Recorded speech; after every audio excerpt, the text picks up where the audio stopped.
have one of our customers 370s in today. He's asked us to replace the clutch.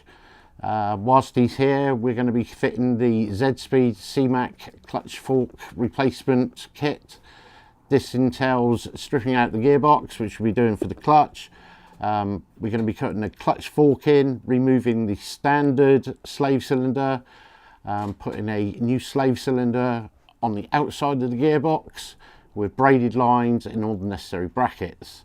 The benefits of this: if the slave cylinder should fail, the slave cylinder is now situated on the outside of the gearbox, so it is a serviceable item. So stay with us and see how we go.